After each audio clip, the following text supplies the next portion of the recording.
A partir desse momento, damos início à solenidade de abertura da 74ª edição da Caravana da Anistia.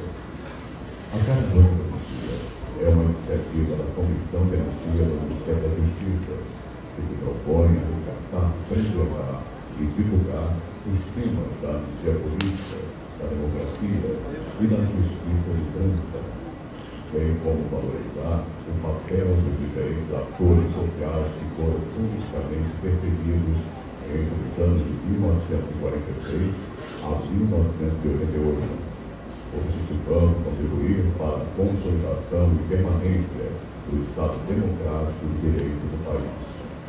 A Caravana da Anistia, lançada em abril de 2008 na sede da Associação Brasileira de Imprensa, já percorreu todas as regiões do Brasil nos últimos 5 anos. Foram visitados 20 diferentes estados da Federação e apreciados em loco mais de 1.700 pedidos de anistia. Caravanas foram realizadas em escolas, universidades, assentamentos rurais, sedes de associações de trabalhadores, palácios de governo, praças públicas, igrejas e câmaras de liderança e assembleias legislativas. E algumas de suas edições foram transmitidas pela TV e internet, ampliando o alcance da mensagem democrática das caravanas da anistia. É com muita honra que a Caravana da Anistia retorna ao Rio pelo 2º ano do Festival Cinema do Rio de Janeiro, este ano, para lançar o filme Duas Histórias, com direção de Ângela Zoé.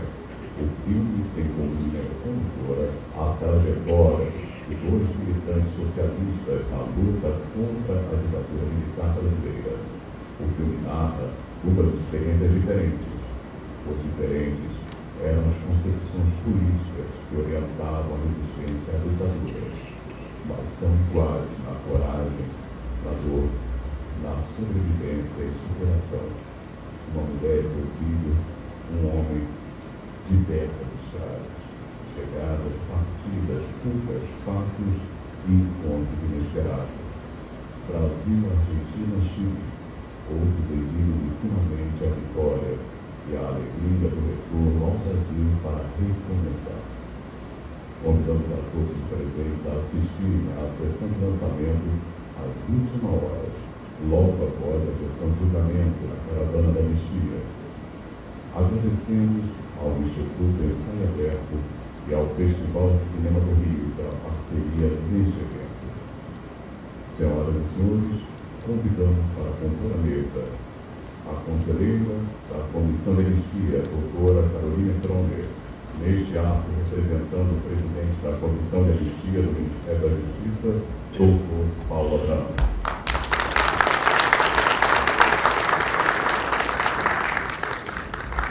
Convidamos a representante do coletivo RJ, Memória, Verdade e Justiça, senhora Ana Bernstein Miranda.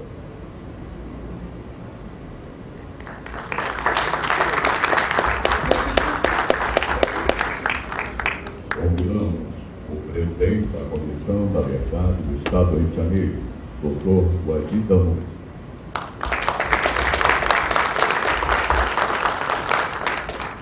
Convidamos o representante do Instituto Ensaio Aberto, senhor Daniel de Souza.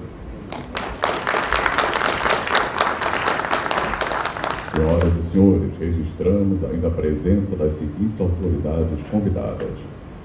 Senhor Vicente Arruda Câmara Rodrigues, assessor do Centro de Referência Memórias Reveladas, neste ato representando o diretor-geral do Arquivo Nacional, professor Jaime Antunes da Silva. A secretária de Políticas para as Mulheres do município do Rio de Janeiro, senhora Ana Rocha.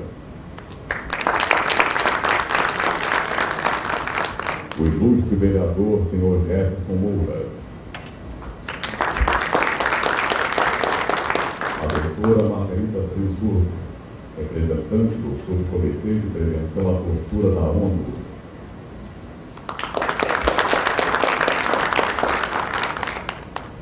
A senhora Carolina Faria, assessora técnica da Secretaria de Estado de Assistência Social e Direitos Humanos.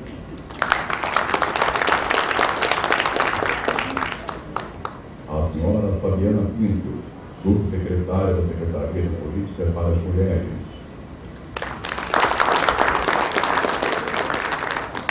A escritora, a senhora Cristina Chassel. A senhora Ângela Zoé, diretora do filme Duas Histórias. A senhora Cristiana Corsini, representante do Centro de Referência dos Direitos Humanos de Petrópolis. O senhor Renato Gonçalves, coordenador do Comitê de Anistia dos Correios do Rio de Janeiro.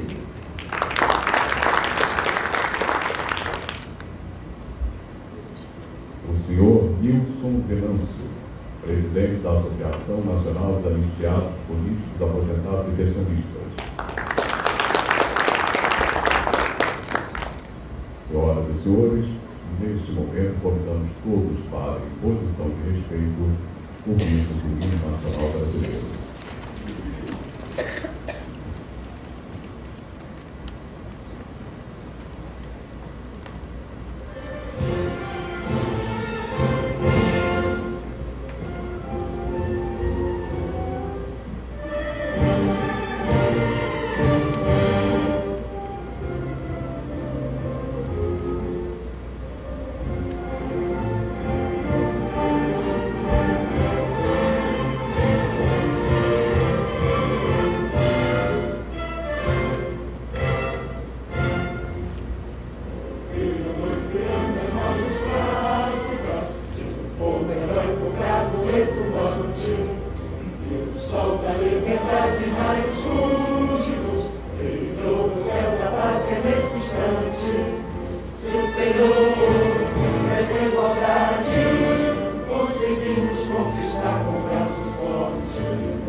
Pela própria natureza.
Senhoras e senhores, convidamos as autoridades da mesa a voltarem a seus lugares no auditório para a apresentação do curta-metragem 30 anos da Anistia Política, produzido pela Comissão de Anistia do Ministério da Justiça.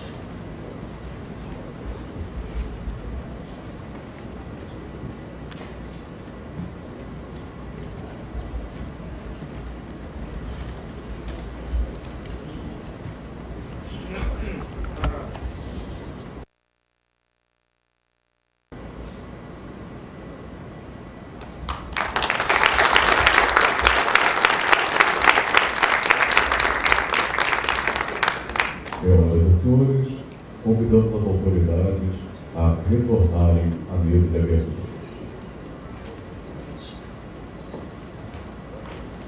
Senhoras e senhores, em tempo, gostaríamos de agradecer a presença da protagonista do filme Duas Histórias, senhora Iris Coutinho de Carvalho.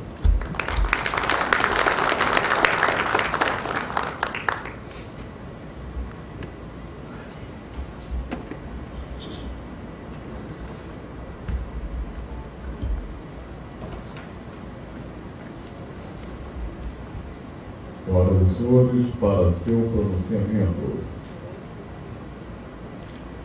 convidamos o representante do Instituto Ensaio Aberto, o senhor Daniel de Souza.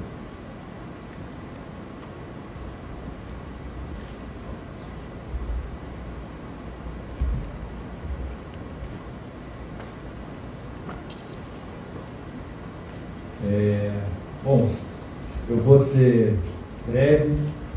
Eu quero, em nome do Instituto Ensaio Aberto, dar boas-vindas a todos vocês para essa caravana e reiterar o convite para o filme Duas Histórias, que vai ser exibido às 9 horas da noite.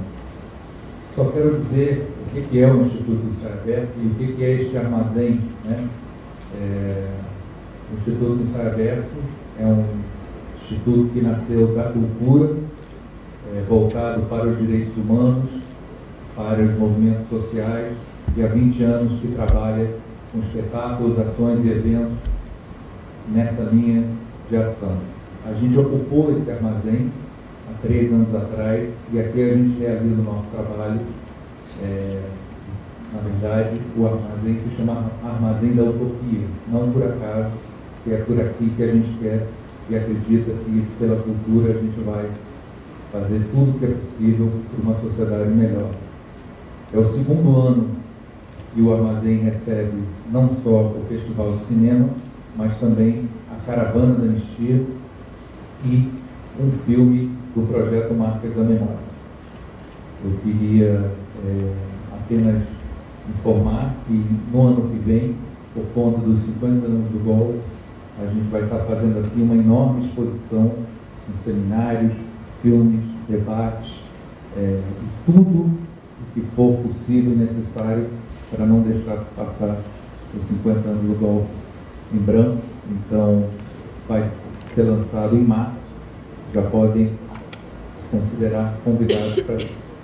Então, apenas para reiterar, em nome do Instituto Ensaio Aberto e do Festival de Cinema, a gente convida a 74ª Caravana, com muita honra, com muito orgulho e com muita alegria.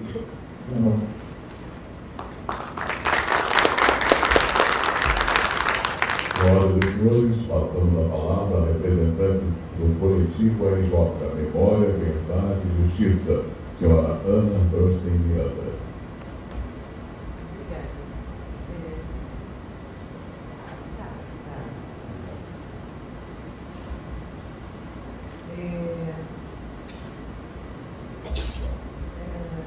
É com muito orgulho que nós estamos aqui.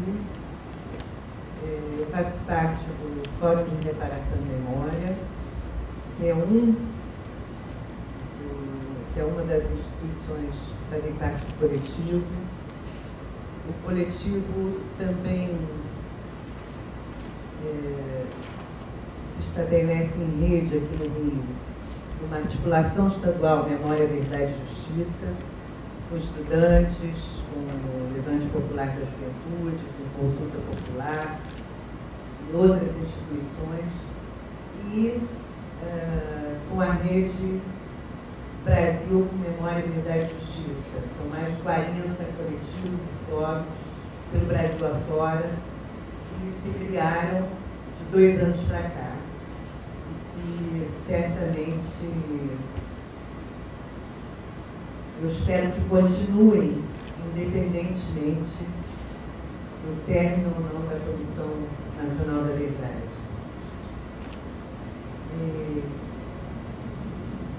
Eu estou muito emocionada aqui, porque eu também sou presa política, 4 vezes. 2 apareceram aí, no Campo Botafogo e Biúna. E as outras, uma no Paraná e uma em São Paulo, da qual eu sou uma sobrevivente, em Saúde de São Paulo, né? Nós do coletivo e da articulação também, nesse momento, nós estamos lutando muito pela memória, para transformar em centros de memória alguns locais que serviram de centros de tortura e execução dos nossos companheiros, como o prédio da Polícia Central, no DOPS, no centro do Rio, como o DOI-CODE, que nós já conseguimos furar o bloqueio, e outros que ainda virão, como CEMAR, CISA, quartéis da Vila Militar, Casa da Morte em Petrópolis. Temos feito manifestações nesses lugares e queremos que eles se tornem, que eles virem centros de memória, né? Estamos lutando por isso. As caravanas de anistia foram uma inovação importantíssima dentro do quadro político brasileiro, no que significou um avanço com relação especialmente à memória. Até aí, eu fui anistiada em 2006 e a comissão de anistia tendia mais a ser uma comissão de indenização, mais despolitizada. De uns anos para cá, a situação mudou muito. Tanto é que essa é a 72ª, quarta, mais 2, né? Pelo Brasil afora. Obrigada, Flávia. Pelo país afora. E é uma pena, né, que o nosso presidente da Comissão de Anistia não está aí, que é um cara muito agregador, está com representante, ele não só ele inovou dessa maneira, das caravanas, como também junta as pessoas para discutir justiça e transição, seminários em torno de memória, verdade e justiça. Então, do ponto de vista da verdade, nós estamos começando a ser contemplados com os nossos depoimentos, com os nossos testemunhos, com vários arquivos que já estão abertos. Os olhos principais que estão fechados. São os arquivos do Centro de Informação, do CIES, do Seminário e do ponto de vista da memória, também temos avançado um pouco, falta muito ainda fazer. Nós precisamos avançar mais no que significa justiça nesse país. Ainda está longe, mas nós estamos avançando de todas as formas. Tanto é que um concurso da CEP e de outros movimentos sociais, nós conseguimos furar o bloqueio e entrar no ECOD e queremos testemunhar lá dentro, testemunhar nos centros. E tá bom, vamos ver aqui, tem várias pessoas a serem analisadas os requerimentos, isso é importante, e o filme para ver depois. Eu só vou dizer uma frase de uma companheira da época, na última carta que mandou para os seus pais, antes de ser sequestrada e desaparecida política, provavelmente na cara da morte. O nome dela era Isis Dias de Oliveira. Nessa carta tinha uma frase que ela dizia assim: quando eu não puder mais falar, vocês falarão por mim. E eu acho que nós estamos aqui falando pela Isis e pelos outros companheiros.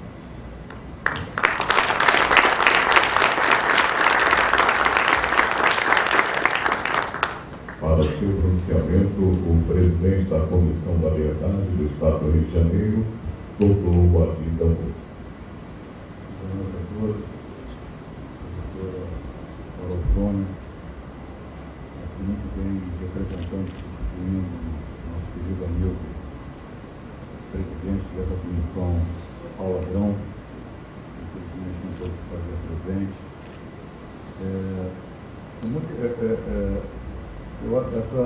Carol, eu já participei de várias, Paulo sempre me carrega, eu já sou quase um veterano das comissões da anistia. Mas essa, ela tem um caráter simbólico que nos remete aos paradoxos, né, dos nossos dias, paradoxos criados pela ditadura. Hoje será homenageado aqui essa figura extraordinária, esse homem extraordinário, herói brasileiro, o brigadeiro Moreira Lima. E a ditadura, está na produção, é um amigo.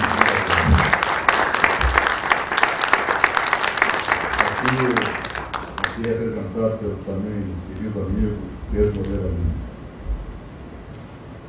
A ditadura, embora militar, perseguiu de uma forma brutal, talvez tenha sido a categoria profissional mais perseguida pela ditadura, os militares. Esse é um paradoxo, né? Um aparente paradoxo. 2.000, 5.000, enfim, o Pedro tem esse número, né? 8.000 tantos militares sofreram os mais diversos tipos de perseguição. Quando não foram torturados, mortos, desaparecidos, os vivos lutam até hoje, aqueles, né, que defenderam a Constituição, aqueles que defenderam o presidente constitucional, aqueles que defenderam a legalidade, foram chamados subversivos e, é outro paradoxo, né, e até hoje lutam por seus direitos, inclusive alguns deles aqui na Comissão de Anistia. E hoje também, né, temos exemplos extraordinários, né? Naquele dia, 1º de abril, de 31 para 1º, houve o épico voo do sobrevoo do comandante Moreira Lima sobre as tropas, né, que desciam de Juiz de Fora para o Rio de Janeiro, comandada por Mourão Filho, se denominado pela filha de Vaca Fardada, e com um mero sobrevoo, 2 sobrevoos, num avião civil sem arma, desprovido de arma, as tropas ali quase caíram, o caminhão onde estava lá o Vaca Fardada quase vai para o abismo, os soldados, né? E mostra até uma comoção do presidente Condular, que se houvesse resistência, talvez o golpe, mas isso é uma outra história, isso é uma questão de opção de Estado, não é para ser contado aqui. História extraordinária desses bravos companheiros, né, como o Coronel Cavalcante Proença, né, herói do CAP, herói dos estudantes, né, na Faculdade Nacional de Direito. Enfim, tantos outros, mais ou menos conhecidos, cuja história precisa ser contada. Esse é um papel das comissões da verdade, também é um instrumento da justiça de transição, como é a comissão de anistia. E vamos, quer dizer, a comissão hoje vai apreciar os requerimentos de 9 professores, 8 professores, da Universidade de Camargo, E eu estou ouvindo agora da Cinelândia, quantos e quantos professores na ditadura também não foram perseguidos, aposentados, vítimas da ilegalidade, da truculência do regime.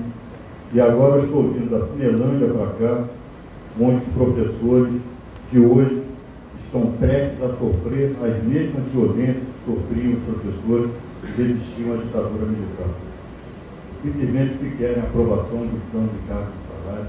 A Cinelândia, nesse momento, talvez tenha se transformado numa praça de guerra. Estava prestes a isso a hora que eu vim para cá. Para vocês terem uma ideia, todo o perímetro da Câmara de Vereadores estava cercado pela Polícia Militar, né?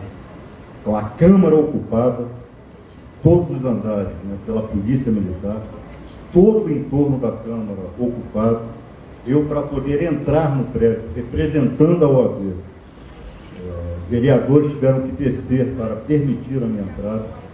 Quer dizer, então, ainda determinado tipo de acontecimento, né, ele continua presente nos dias de hoje. Né? Quando, ao mesmo tempo que nós queremos saber onde está Rubens Paiva, queremos saber também onde está Marinho, em plena democracia. Então,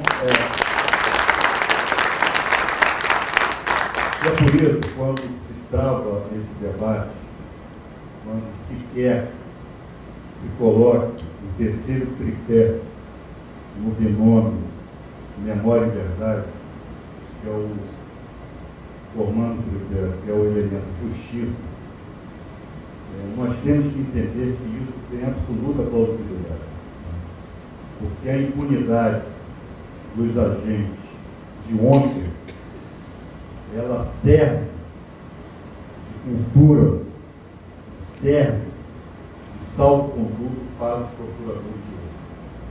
Aqueles que faziam desaparecer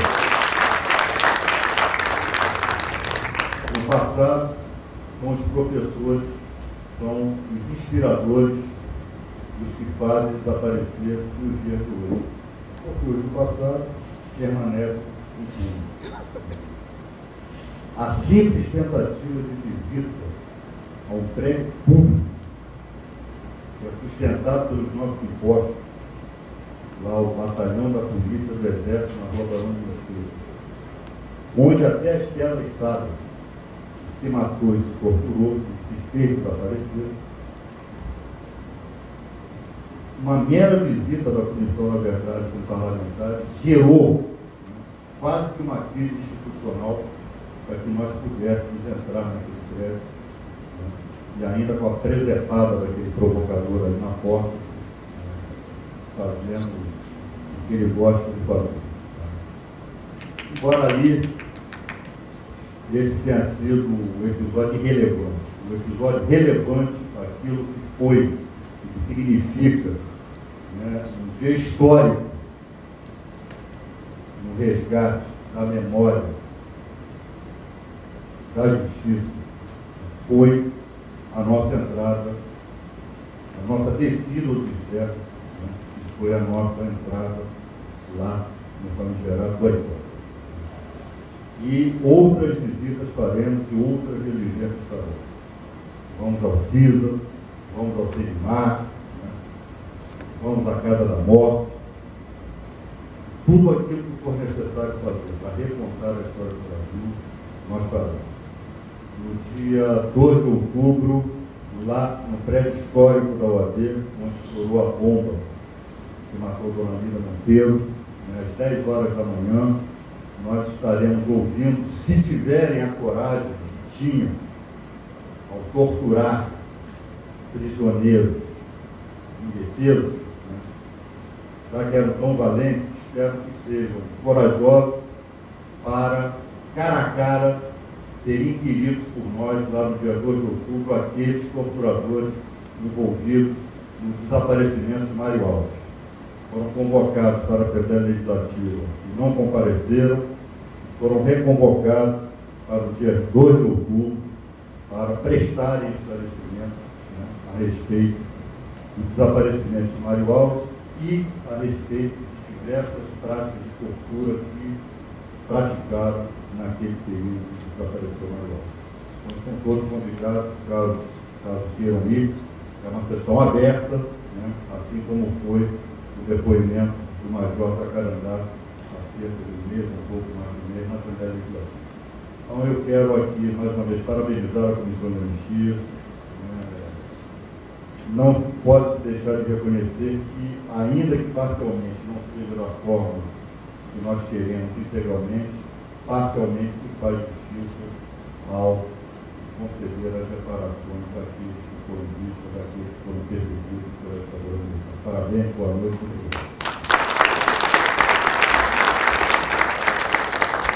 Convidamos para fazer uso da palavra a conselheira da Comissão de Anistia, doutora Caroline Broner.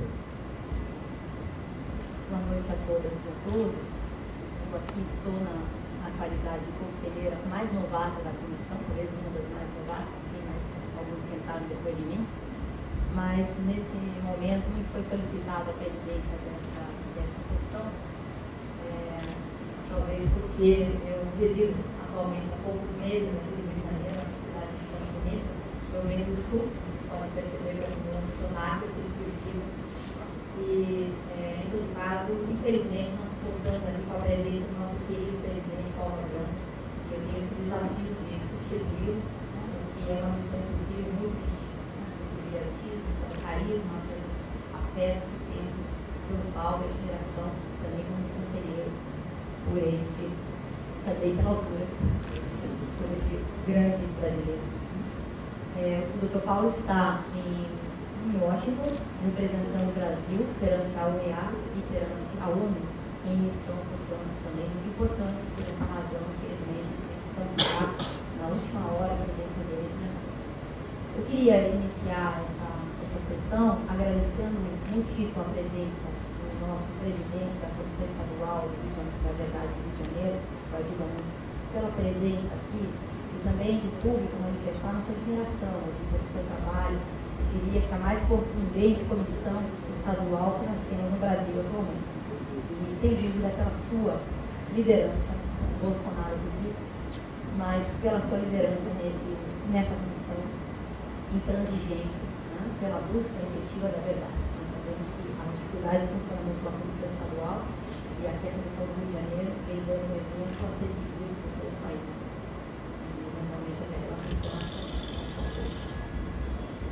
Também agradecer aqui a presença das conselheiras Marina e Macedônia, que compõem essa jornada, e a equipe da Comissão da Anistia, a Eliane e Bruno, que estão presentes, agradecendo também a presença e toda a estrutura que significa a vontade de uma caravana da Anistia, que demanda dias de trabalho para que tudo seja preparado.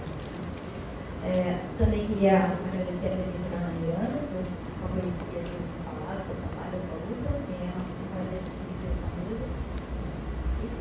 E também, agora sim, em nome do Daniel, né, em seu nome, agradecer também esse espaço maravilhoso, essa extraordinária oportunidade de repetir essa experiência da caravana aqui, no Armazém da Utopia, que é um espaço simbólico extraordinário e tem muito a ver com a realização dessa iniciativa, dessa política pública que é a caravana. Muito obrigada por mais uma vez nos receber e por anunciar os planos para o próximo ano, que eu tenho a impressão que vai ser uma grande realização de 2014, a próxima caravana. Nós temos um desafio, que aqui já exercendo o papel difícil de coordenação, né, de presidência dessa sessão, o desafio do tempo. Nós temos que fazer um equilíbrio, né, o respeito e a solenidade dessa sessão demanda, a importância desse momento, principalmente a fala, né, sobre as reflexões, e ao mesmo tempo também respeitar o planejamento de atividades que nós temos no dia de hoje, na noite de hoje, né, e que vai culminar com a exibição do documentário dos histórias, que também é um resultado de um projeto importante da Comissão de Anistia, né, que o projeto marca também, né, a memorialização dos processos, das histórias em forma, nesse caso, falando do documentário, que vai ser exibido às 9 horas. A comissão tem eu vou mencionar 3 razões pelas quais nós estamos aqui. No dia de hoje, essa caravana foi planejada para homenagear os professores perseguidos, professoras perseguidas. Por acaso, historicamente, hoje nós temos um dia de coincidência muito grande com o que está acontecendo com o Penha, com o nosso presidente, a Cinelândia e a luta dos professores do Rio de Janeiro, que muito se assemelham, infelizmente, por um passado, por uma permanência autoritária, pelas permanências autoritárias que seguem em tantos aspectos aqui, desde a polícia, passando pelas autoridades do Estado. Né? Então, o que nós temos? Uma situação, os professores sofreram a repressão desde 64, desde o golpe, diferentes formas de repressão. E especificamente, na noite de hoje, nós vamos falar de uma repressão que já vem com o surgimento do novo sindicalismo, né? Com a greve de 1979, em que essas greves de 79 foram nessa data, quando a categoria, ou a categoria dos professores se une e trabalha em massa, né? Se unindo, e as diferentes representações acabam se unindo aqui no Rio de Janeiro, num centro chamado Centro dos Professores do Rio de Janeiro, que em 79 passa a fazer uma luta unificada pelas demandas das diferentes entidades. Esse chamado CEP ficou muito conhecido, é uma greve histórica, né? A reunião dos processos a serem julgados hoje dizem respeito a essa perseguição específica, uma perseguição que tinha a ver com esse novo sindicalismo, que tentava unir as demandas tentando, então, reunir as reivindicações para que tivesse mais êxito.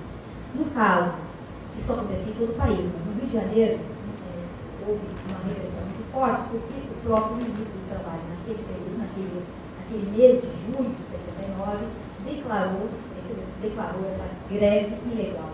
E aqui, né, uma vez que o ministro do Trabalho declarou ilegal essa greve, a reação do secretário de Estado de Educação e a reação do Israel Rabin, que era prefeito do Rio de Janeiro naquele momento, foi também de aproveitar essa situação da legalidade para aumentar, a partir de um aparato que uniu a coerção direta do aparato jurídico legal para desmoralizar, desmobilizar o movimento de greve, desde a perseguição direta do livro do CEP, prisão, até a ilegalidade do próprio CEP e a consequência também aos professores grevistas, a demissão dos professores de entidades públicas e privadas.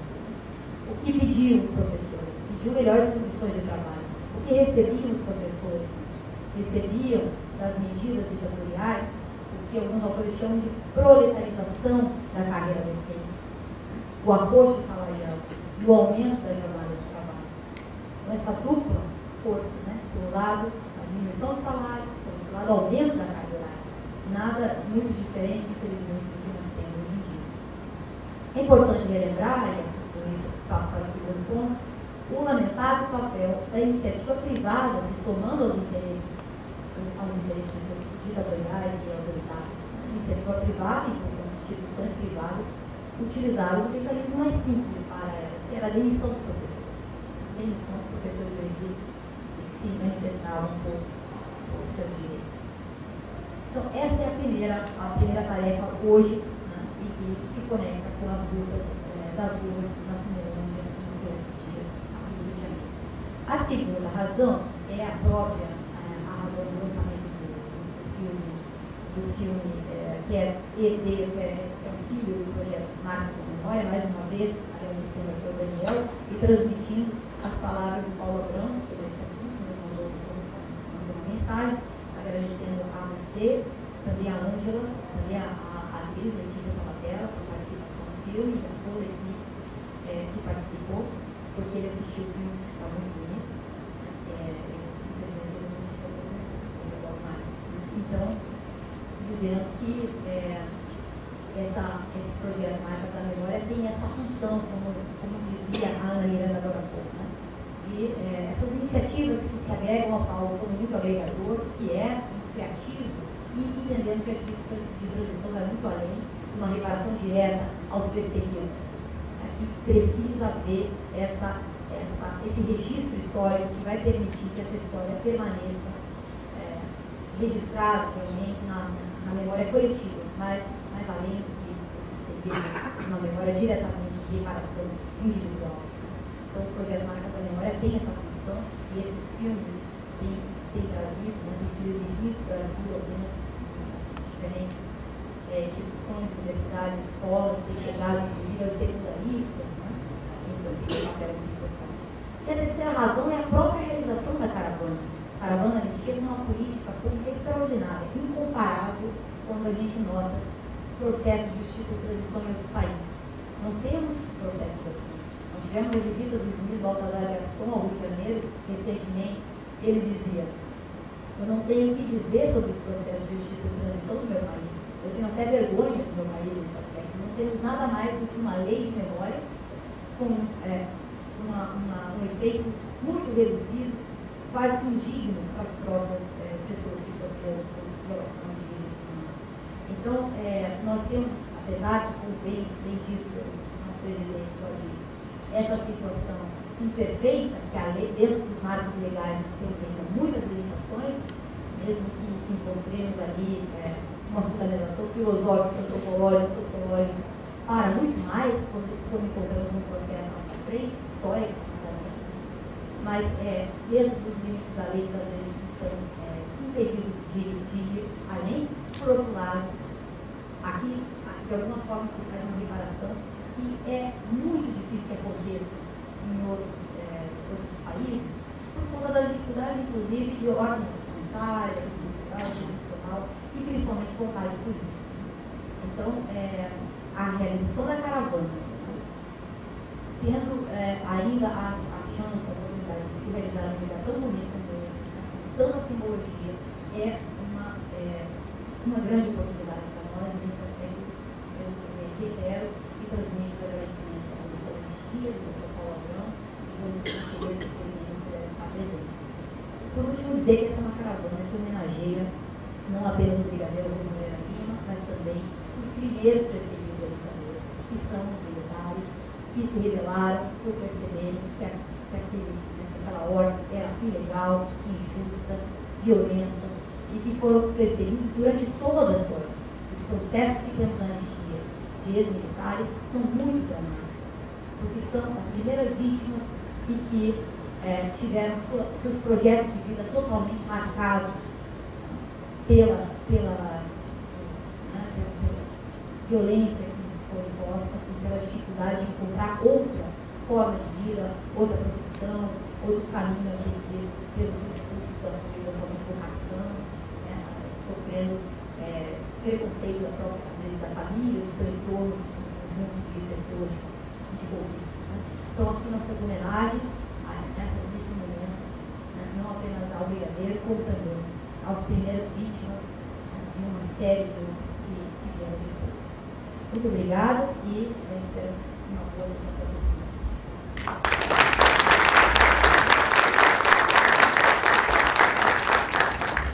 Senhoras e senhores, este evento agora presta homenagem e memória ao brigadeiro Rui Moreira Lima, que nos deixou no dia 13 de agosto de 2013. Maranhense, da cidade de Colinas, Rui Moreira Lima nasceu em 12 de junho de 1919. Aos 20 anos de idade, já era cadete da Escola Militar de Arenco, Rio de Janeiro. Ingressou na Força Aérea Brasileira assim que a instituição foi criada, em 1941. Costumava repetir que atuar no Correio Aéreo Nacional foi um grande aprendizado para os pilotos de caça que iriam participar da guerra. Em suas palavras, no Brasil, aprendemos a voar em situações bastante diversas. Quando chegamos na guerra, os americanos ficaram impressionados conosco. Durante a Segunda Guerra Mundial, o então tenente Rui Moreira Lima fez nada menos do que 94 missões, por isso, considerado herói brasileiro do fronte. A primeira missão ocorreu no dia 6 de novembro de 1944 e a última no dia 1º de maio de 1945, sempre sob o fogo cerrado da artilharia alemã. Em cada missão eram mais de 2 horas e meia no combate ao inimigo. Foi bastante difícil para todos, comentava. Cada dia na Itália foi registrado em uma caderneta que o brigadeiro guardava em casa como uma verdadeira relíquia. Também, a caderneta está o pouco mais emocionante de sua vida, o de volta para o Brasil após a vitória no combate. Quando fui para a guerra, deixei minha mulher grávida. Ao pisar no chão brasileiro, fui direto ao encontro de minha mulher e minha filhinha, que já havia nascido. Relembrou o brigadeiro em entrevista à Aerovisão. O reencontro, emoção e a maior recompensa que poderia imaginar. O sorriso da filha foi uma grande vitória do herói.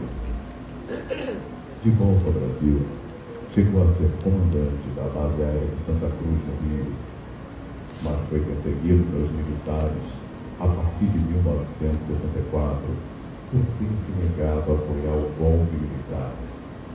Chegou a ser preso 3 vezes.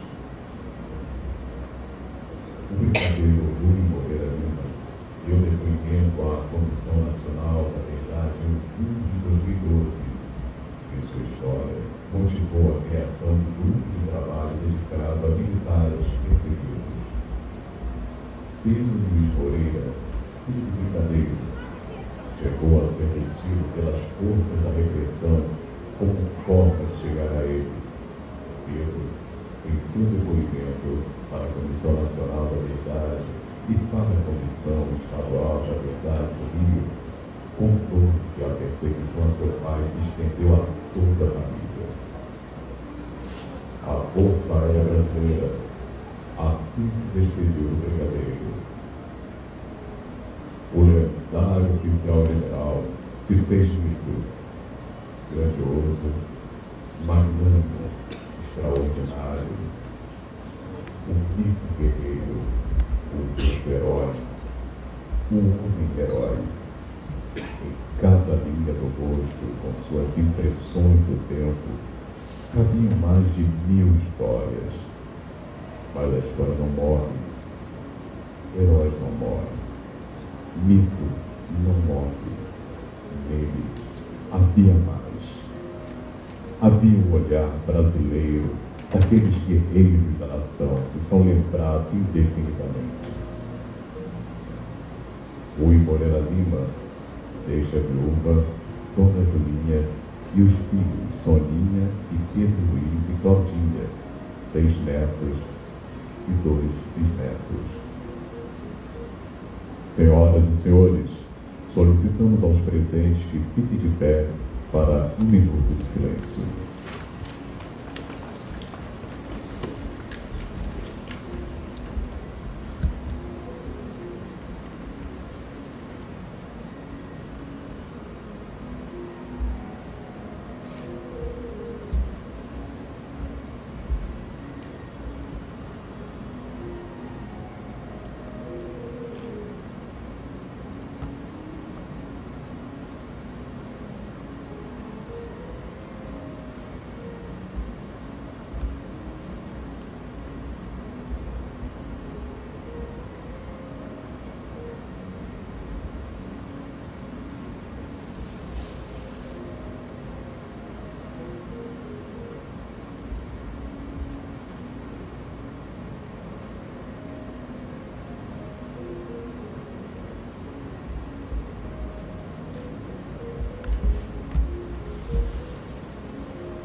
Podemos acertar. Senhoras e senhores, neste momento, convidamos o senhor Pedro Luiz Moreira Lima a receber o certificado de homenagem em nome do brigadeiro.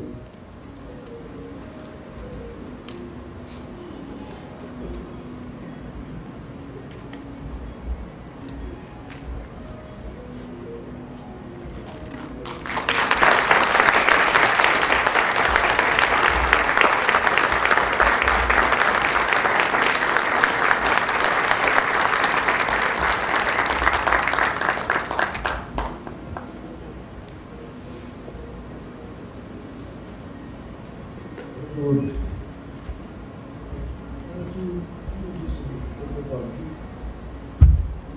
volta a decisão de todos os 14 civis militares, mais cruéis, assassinos, criminosos, corruptos, ao todo foram 1.400 militares, de todas as patentes. O pai foi logo lá em Ismael, e tantos outros recusaram rasgar a Constituição brasileira. O povo desarmado merece o respeito das Forças Armadas. Essas foram as palavras do meu avô, do meu pai, que meu pai sentiu essas palavras sempre.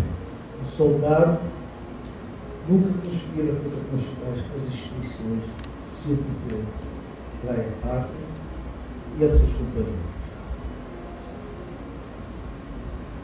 A Comissão da Verdade, a Comissão da Anistia, é uma comissão possível. Muito tempo ainda que tudo rala para frente. Os militares punidos, em 64, continuam punidos.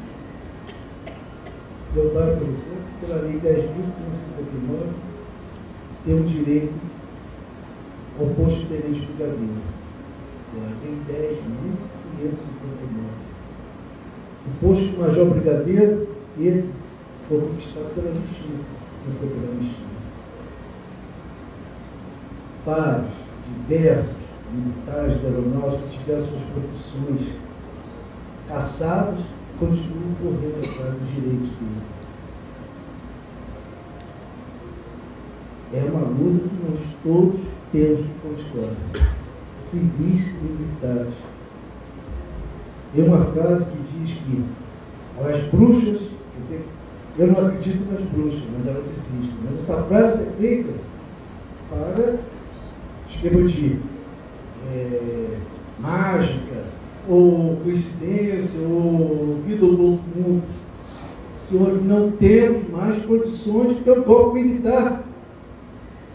Não sei por que o poder executivo, o poder legislativo, o poder judiciário tem tanto medo de fantasmas que não existem. 100 militares fizeram um abaixo-assinado contra o governo. Gente, pega esses caras, são todos eles acima de 80 anos, todos eles de pijama. Milico de pijama não tem tropa. Não tem tropa. Vocês estão com medo de quê, porra? Não tira os ter medo. Pega aqueles militares, você não vai encontrar nenhum deles com uma história militar aqui. Se vocês encontrassem o nome do meu pai lá, Rui Moranil, vocês podiam temer um pouco. Mas não tem nenhum deles.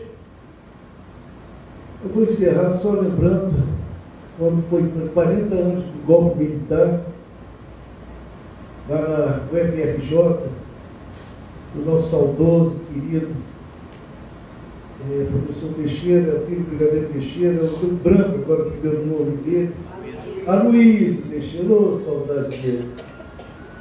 Aí um dos estudantes perguntou ao pai, agradeço, tem alguma mensagem que o senhor pode dar para a gente? Aí ele disse o seguinte, eu dei uma olhadinha, mas eu confesso que você estava presente, o olho dele cresceu, ficou assim. Eu só posso dar uma mensagem de música. Muita alegria na estrada, fui para lá e para cá. Visto que coisa mais linda, muita alegria começando a andar. Começando a andar, já começa a apanhar.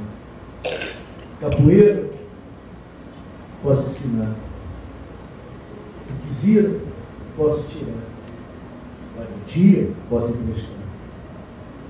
A liberdade só pode esperar.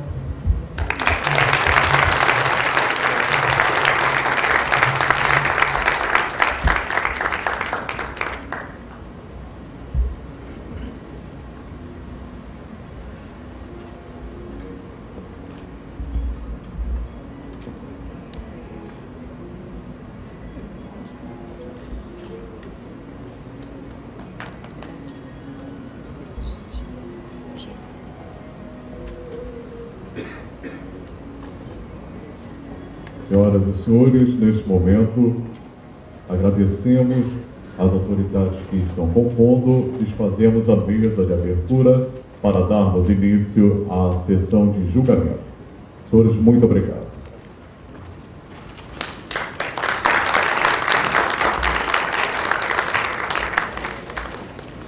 Senhoras e senhores, solicitamos que a conselheira doutora Caroline Froner continue a mesa, por favor.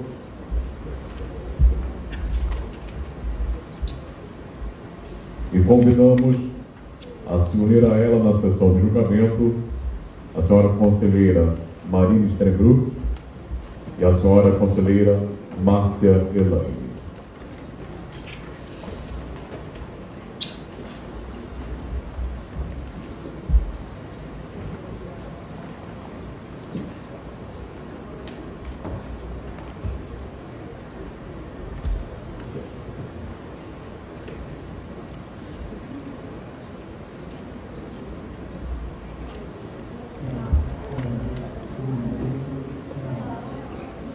Senhoras e senhores, passamos a palavra à excelentíssima conselheira doutora Carolina Froner para início dos trabalhos da sessão de julgamento.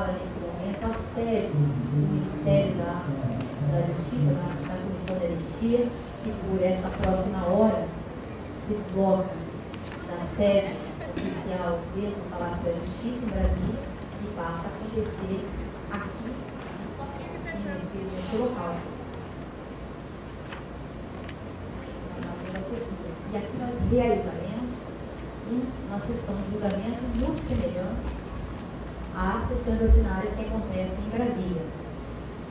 Para aqueles que não estão acostumados com estas sessões de julgamento, aqui nós vamos fazer um processo parecido e, portanto, acontece a análise de processos designados previamente e, portanto, também acontece a discussão e a avaliação dentro dos marcos legais que nós temos, das nossas competências, discricionalidade, etc., a possibilidade de um julgamento e contraditório, etc.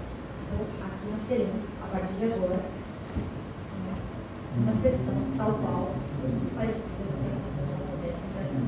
Aqui nós teremos uma característica diferente, nós teremos uma preocupação pelo contexto, por conta dos compromissos que vêm na sequência, e tendo em vista que esses julgamentos selecionados para hoje, para essa caravana, eles serão feitos quase que em bloco, como nós chamamos, porque são casos muito semelhantes, que distinguem em alguns detalhes apenas, como veremos. Né? Todos merecem ser tratados com individualidade, evidentemente, e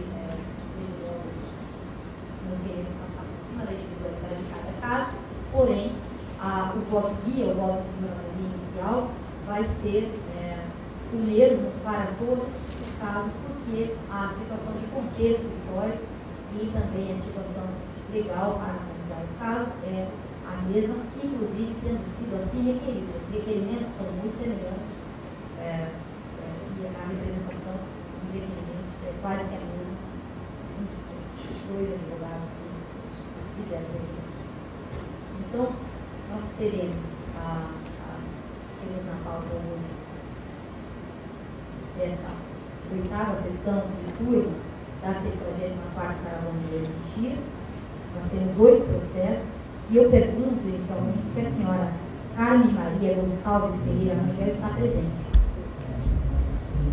Nós faremos então, iniciaremos com um processo 2009-063-450, cujo referente é Carmen Maria Gonçalves Ferreira Rangel, sob relatoria da conselheira Márcia Elaine Berlucci Moraes, que tem a palavra para fazer a relatoria do voto, que será o voto guia.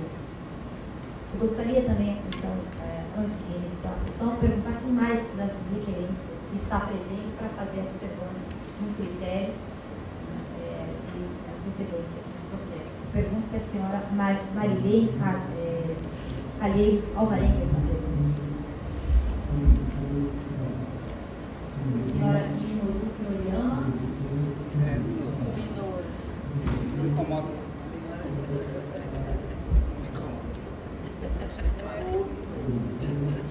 A senhora Mari Bocão Lassandri.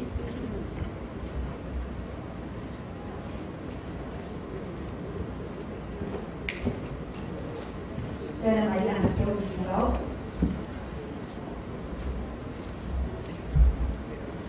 O senhor Carlos Alberto Paes Sardinha.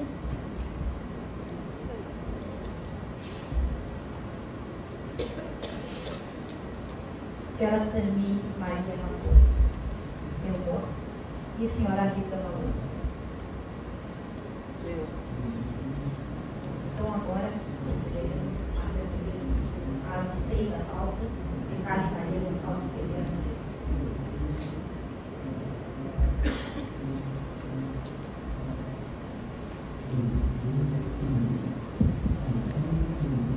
Obrigada. Então, senhora presidente, eu passo a leitura do voto número 2000, do requerimento de anistia número 2009-01-63450, de Carmen Maria Gonçalves Ferreira Rangel, especificando que a parte do relatório, inicialmente, é mais específica. Depois eu passo por uma questão de discussão do contexto ocorrido naquele momento de greve em 1979, que de maneira geral acomete a todos que estão aqui presentes, né, todos esses requerimentos, e posteriormente eu vou passar para a parte específica do voto, já requisitando para, após essa leitura, poder relatar também a especificidade dos outros dois processos. É possível? Tá bem, então começo a leitura. Trata-se de requerimento de anistia formulado por Carmen Maria Gonçalves Ferreira Rangel, no qual requer os seguintes direitos: a declaração da condição de anistiada política; b, reparação econômica de caráter indenizatório em prestação mensal permanente e continuada; c, retroatividade legal; e d, a contagem de tempo para todos os efeitos. A requerente informa que era professora da Universidade Gama Filho, tendo sido admitida em 4 de março de 74 e demitida em 2 de julho de 79. Segundo o relato, cerca de 50 professores foram demitidos na mesma data em decorrência de militância política e participação em greve. De acordo com a requerente, abre aspas, a demissão em questão ocorreu no ano de 1979, em um momento em que a sociedade civil clamava por mudanças, entre elas uma lei de anistia que fosse ampla, geral e restrita. A esperada lei foi promulgada no mês de agosto daquele mesmo ano, o que significou o início de uma abertura política que, conforme o acima dito, estendeu-se até o fim da década de 80. Era comum que greves com conotação política ou vistas pelo Estado como políticas conduziram à demissão de vários trabalhadores de diversas categorias organizadas. As ditas demissões ocorriam normalmente em grupos por ocasião dos movimentos paredistas. Fecha aspas, folhas 2 e 3 dos autos. Esse é o relatório. Agora passo ao contexto geral. Preliminarmente, cumpre discorrer sobre o contexto histórico que culminou com a demissão de vários professores da Universidade Gama Filho. Depois do golpe militar de 1964, muitos educadores foram perseguidos em função de posicionamento político e ideológico. Muitos foram calados para sempre, outros se exilaram, alguns se recolheram à vida privada e outros, depois de demitidos, trocaram de função. O regime militar espelhou na educação o caráter antidemocrático de sua proposta ideológica de governo. Professores foram presos e demitidos, universidades foram invadidas, estudantes foram presos, feridos ou mortos no confronto com a polícia e a União Nacional dos Estudantes foi proibida de funcionar. O Decreto-Lei 477, respaldado pelo Ato Institucional número 5, de 13 de dezembro de 68, definiu infrações disciplinares praticadas por professores, alunos, funcionários ou empregados de estabelecimentos de ensino público ou particulares, combinando as respectivas sanções. O ano de 1979 representa o ano da anistia, registrando descontrole inflacionário, greves por reajustes salariais, desvalorização do cruzeiro e troca de comando na economia. A abertura política dentro dos limites da democracia forte convive permanentemente com a crise econômica e seus reflexos na organização popular. Os baixos salários e a inflação alta provocam uma grande onda de greves em 1979. Todas violentamente reprimidas, as greves são consideradas ilegais, líderes são presos e sindicatos sofrem intervenções.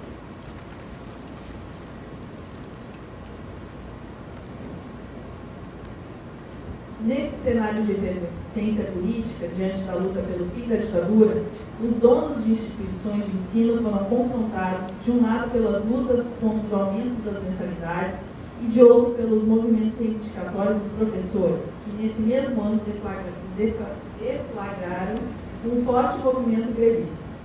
No estado do Rio de Janeiro, professores promoveram uma greve que entrou para a história do sindicalismo e da resistência democrática do país, evidenciando o autoritarismo do regime e provando que era possível avançar na adversidade. Em resposta a essa greve geral dos professores, empresas de ensino respondem com violência e demissões em massa.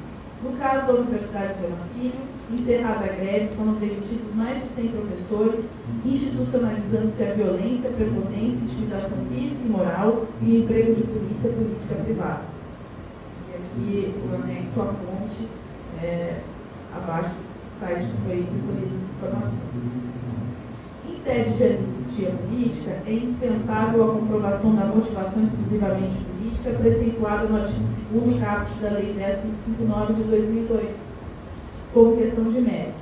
Nesse sentido, e aí passo a questão da Alexandra, ela teve comprovadamente atos de exceção perpetrados contra sua pessoa, estando essa perseguição política amparada no artigo 2º, inciso 6 da Lei 10.559, que dispõe expressamente sobre a concessão de anistia política aos punidos, demitidos ou compelidos ao afastamento das atividades remuneradas que exerciam.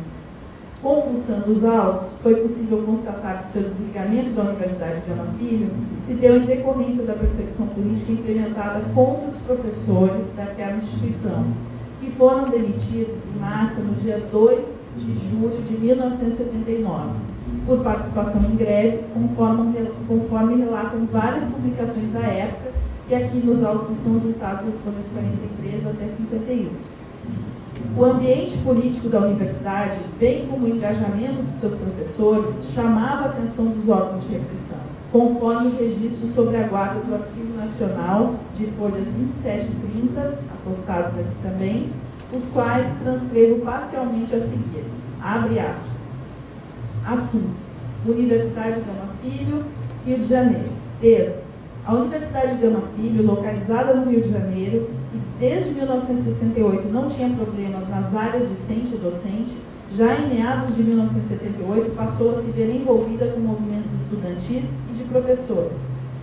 Em maio de 79 foi criada naquela universidade a Associação de Docentes da Gama Filho, a Gama, e nesse ano a direção da universidade se viu obrigada a demitir alguns de seus professores que se envolveram em movimentos políticos contestatórios, entre os quais decano do Centro de Ciências Sociais, considerado pelos alunos como liberal e aberto, proporcionando assim crescimento da agitação e o respaldo para posições contestatórias em relação à política acadêmica, disciplinar daquele estabelecimento. Folha 28, isso aqui, transcrição da certidão do Arquivo Nacional.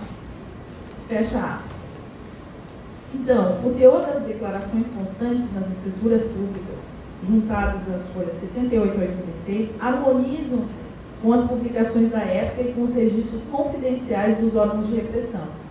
Não obstante a inexistência de menção direta ao nome da requerente dos referidos documentos, o contexto histórico que aqui se estabelece, ou seja, esse recorte, o momento político e data da sua demissão, folhas 13, 104 e 105, que ocorreu concomitantemente com a demissão de vários professores daquela instituição de ensino, possibilitam que se estabeleça um nexo causal entre a extinção do seu vínculo laboral e a perseguição política da qual aqueles profissionais foram vítimas. Assim, os fatos relatados permitem a visualização do motivo da demissão da anistianda, que, embora não expressos, remetem em razão do contexto histórico e da atuação política daqueles professores, a perseguição de natureza exclusivamente política, deixando latente o nexo de causalidade indispensável para aproximar os anseios da referente ao direito à reparação econômica de caráter indenizatório e prestação mensal permanente e continuada. E, nesse particular, cumpre-nos analisar alguns pontos a serem considerados na fundamentação da concessão da reparação econômica e seus efeitos.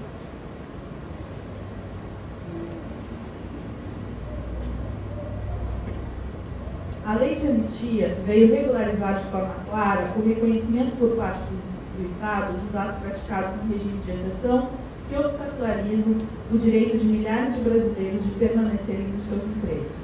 Ao reconhecer os erros cometidos no regime militar, o Estado brasileiro entendeu ser direito de todos aqueles que perderam seus empregos uma recomposição de danos patrimoniais sofridos, entendendo-se dessa forma como devido uma compensação financeira de forma indenizatória.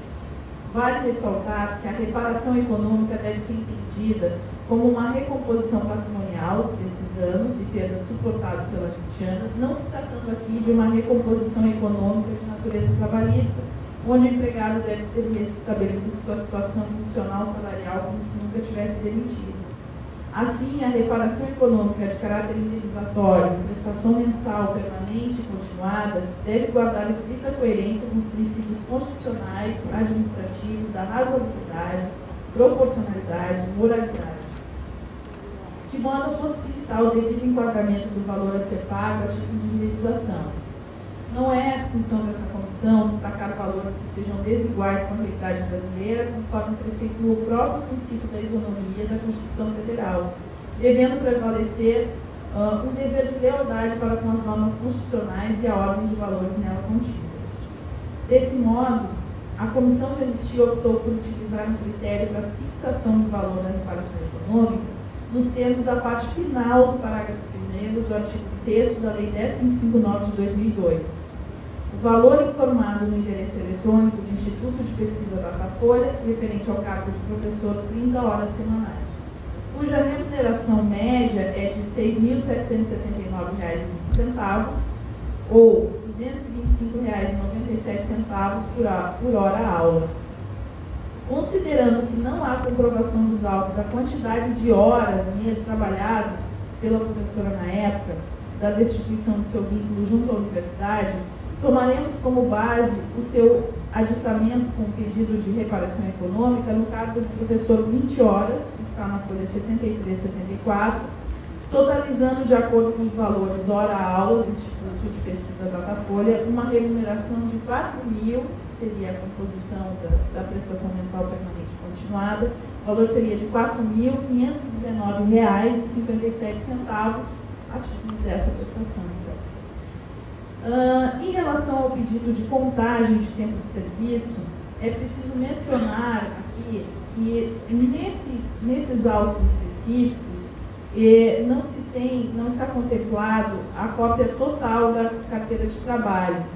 Então, não contemplando a data do vínculo laboral subsequente à sua demissão, o que não possibilita aferir se a mesma permaneceu e quanto tempo permaneceu afastada de suas atividades por causa da punição sofrida ou de fundada ameaça de punição decorrente do motivo exclusivamente político. A carteira de trabalho ela tem folhas que estão faltando.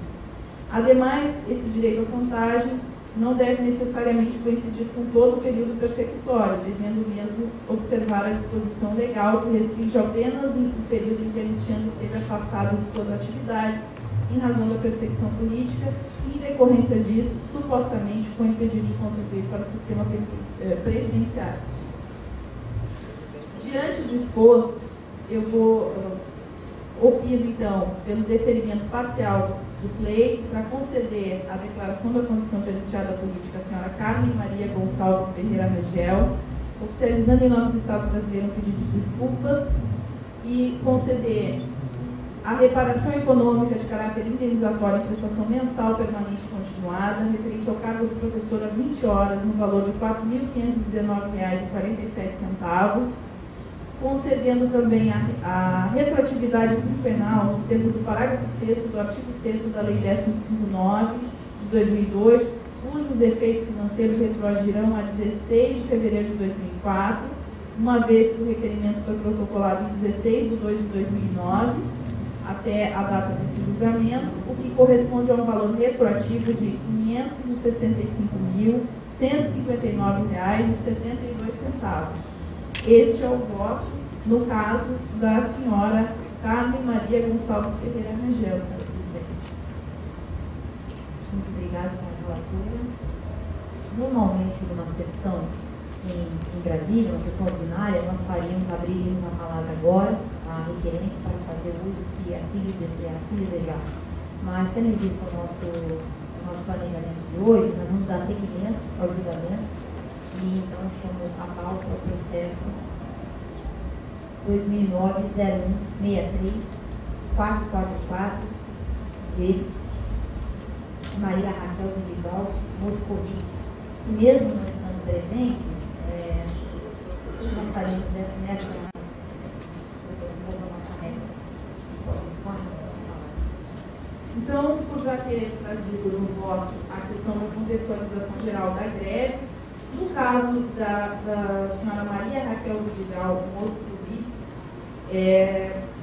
também se trata de professora que foi demitida na mesma data, lá em julho de 1979, e, portanto, a análise do conteúdo em relação à questão da perseguição política também está contemplada.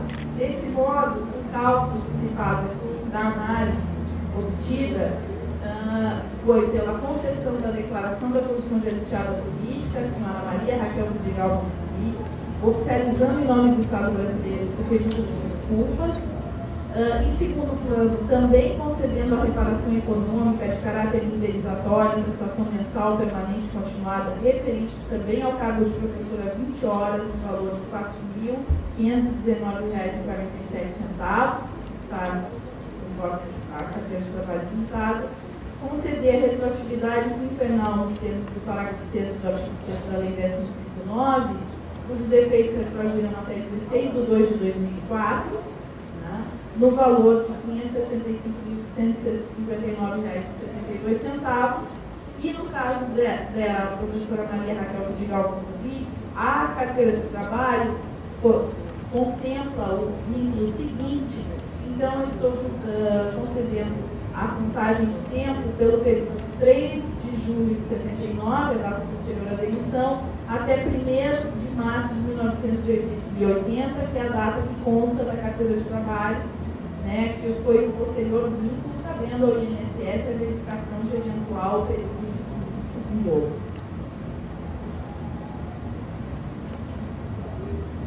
Posso passar ao próximo?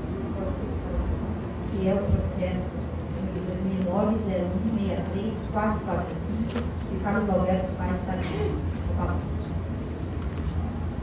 Então, passando então ao dispositivo do processo do senhor Carlos Alberto Paes Sardinha, também aqui, professor, demitido naquela data da Universidade Dom Filho, o dispositivo eu trouxe aqui no sentido da concessão da declaração da condição de anistiado político ao senhor Carlos Alberto Paes Sardinha, também oficializando o pedido de desculpas em nome do Estado brasileiro, a concessão da reparação econômica de caráter indenizatório e prestação mensal permanente continuada referente ao cargo de professor 20 horas no valor R$ 4.519,47, também referente à questão ao Instituto Datafolha, que eu não relatei no anterior, mas todos são com base no parâmetro do Datafolha, a concessão da retroatividade quinquenal nos termos do parágrafo 6º do artigo 6º da Lei 10.509 de 2002, os efeitos retroagirão também a 16/2/2004, no valor de R$ 565.159,72, e a concessão da contagem de tempo para todos os efeitos do período compreendido entre 3/7/79 a 5/10/88, a data da Constituição, cabendo ao INSS a verificação do presente lapso temporal para que não haja possibilidade de contagem de novo. Neste caso especificamente, eu também tenho falhas aqui na carteira de trabalho, mas eu tenho vínculo posterior registrado nas folhas que constam, que registra o posterior vínculo laboral em 1998, por isso que eu extendi até ali. Mas, obviamente, no caso anterior, não consta o vínculo, é possível o CED recursal a juntada se existir da carteira de trabalho, para que nós possamos fixar essa contagem, mesmo nos casos em que não foi possível votar por ausência do documento. Esses são os meus processos. Muito obrigada, conselheira Marcelane. Eu queria destacar, antes de passar a palavra para a conselheira Marina, duas questões desses processos que dizem um pouco da nossa metodologia de julgamento. O primeiro deles é que, apesar de serem casos muito semelhantes, é possível perceber que, muitas vezes, a documentação que comprova a perseguição, ela não é possível recorrer aos órgãos de segurança, etc., mas que o próprio nexo causal, aquele nexo que permite perceber que aconteceu a perseguição, ele está implícito no caso do julgamento, a partir da relatora da conselheira Márcia, pelo próprio conjunto probatório. Não é preciso necessariamente haver uma prova de registro de órgão de repressão. Às vezes isso é muito difícil. Também é muito difícil, algumas vezes, infelizmente, comprovar o nexo em outros casos que já tivemos a conselheira anistia. Nesses casos, a conselheira sustenta que há um nexo claro entre a demissão, apesar de não haver registro de órgãos de repressão. A outra questão que eu queria chamar a atenção é que nós estamos aqui em julgamento de turma, no qual fazem parte três conselheiras, e que quando eventualmente não temos todas as provas, ou que a carteira de trabalho não foi juntada na sua totalidade, ou quando falta um documento que pudesse ajudar no conjunto probatório, isso pode ser feito dentro do regimento, dentro das possibilidades legais, fazer a juntada, porque é uma comissão de reconhecimento de direitos, uma comissão como um julgamento das razões, se há alguma razão, se há um conjunto probatório que permite o reconhecimento dos direitos advindos da perseguição política, então a comissão em grau em plenário, em grau como se fosse grau recursal, pode fazer a correção e o reconhecimento, a correção desse caso dentro do limite de reconhecimento probatório. É por isso que, apesar dos casos serem semelhantes, a causa política ser a mesma, nós temos eventualmente julgados diferentes aqui, sendo propostos na autoria. Agora eu passo a palavra à conselheira Marina para o julgamento do primeiro caso da pauta, 2009-01-63446, de Marilene Calheiros Alvarenga. Obrigada, senhora presidente. Eu entendo que é necessário o direito do voto, porque somos solventes, então eu vou me permitir tão somente fazer a parte da exposição do término do voto. Então, diante do exposto, opino pelo deferimento parcial do pleito para conceder a declaração de anistiada política à senhora Marilene Calheiros Alvarenga, oficializando em nome do Estado brasileiro o pedido de desculpas pelas agruras sofridas e conceder a reparação econômica de caráter indenizatório em prestação mensal permanente continuada, referente ao cargo de professora 20 horas, no valor de R$ 4.519,47, conceder a retroatividade penal nos termos do parágrafo 6º do artigo 6º da Lei 10.559, 13 de novembro de 2002, cujos efeitos financeiros retroagirão de 16 de fevereiro de 2004, uma vez que o requerimento foi protocolado em 16 de fevereiro de 2009 até 30 de novembro de 2013, data do julgamento que é hoje, o que corresponde ao valor de R$ 565.159,72. Esse é o voto. A senhora Marilene Calheiros Alvarenga. A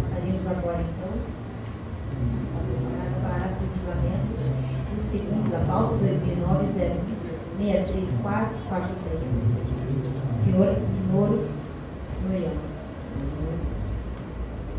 Talvez eu informo do chanceler na íntegra e, diante do exposto, pelo esclarecimento parcial para conceder a declaração da condição de identidade política ao senhor Minoro Noyama, oficializando em nome do Estado brasileiro pedido de desculpas pelas agruras sofridas, conceder a reparação econômica de caráter indenizatório e prestação mensal permanente continuada, referente ao cargo de professor, 20 horas, no valor de R$ 4.519,47. Conceder a retroatividade quinquenal nos termos do parágrafo 6º do artigo 6º da Lei 10.559, cujos efeitos retroagirão a 16 de fevereiro de 2004, uma vez que o requerimento foi protocolado em 16 de fevereiro de 2009, até a data de hoje, 30 de setembro de 2013, o que corresponde ao valor de R$ 565.159,72. Esse é o voto, senhor presidente.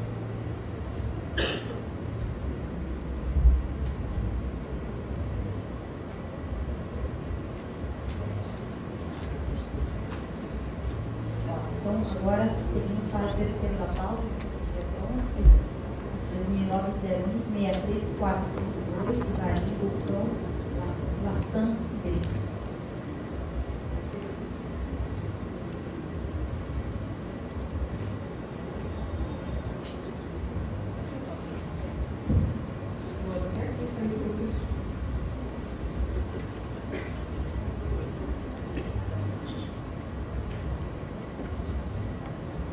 Então, o requerimento da professora Maria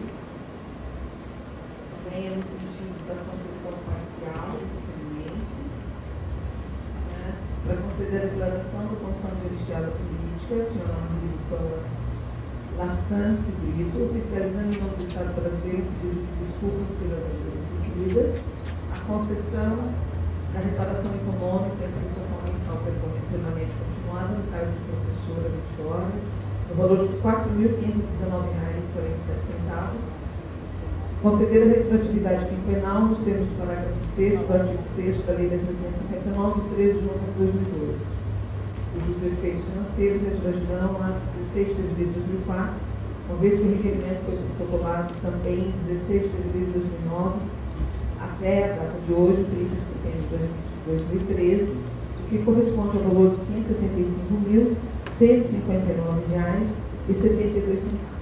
E também conceder a contagem de tempo para todos os efeitos do período compreendido entre 13 de julho de 79 a 31 de julho de 79, cabendo ao INSS a verificação do presente lapso temporal para que não haja possibilidade de contagem dupla, conforme o artigo 1º, inciso 3º da Lei 10.559. Esse é o voto. Muito obrigada, senhora conselheira Marina. Agora eu gostaria de solicitar a conselheira Márcia que assuma a presidência da sessão para que eu possa fazer a relatoria dos dois processos.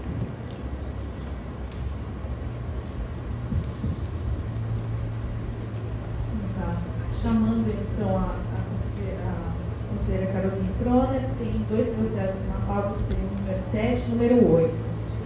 Chamo então a pauta o processo número 2009-01-63447, de Tamine Maria Raposo Elmo, para que ela faça a relatoria.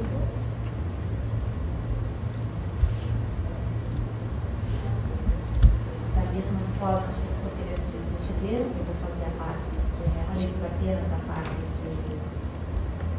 do deferimento dispositivo, concedendo parcialmente o lei à senhora Tamine Maria Raposo Elmo, oficializando em nome do Estado brasileiro um pedido de desculpas pelas agruras sofridas, conceder a reparação econômica de caráter indenizatório, prestação mensal permanente continuada, referente ao cargo de professora, 20 horas, no valor de R$ 4.519,47, conceder a retroatividade quinquenal nos termos do parágrafo 6º do artigo 6º da Lei 10.559, de 13 de novembro de 2002, cujos efeitos financeiros retroagirão de 16 de fevereiro de 2004, uma vez que o requerimento foi protocolado em 16 de fevereiro de 2009, até 30 de nove de 2013, data do presente julgamento, o que corresponde ao valor de R$ 565.159,72. Esse é o primeiro voto. Obrigada, conselheira Caroline. Então, chamo a pauta do processo número 8, que é o número 2009-063451, de Nilda Valois.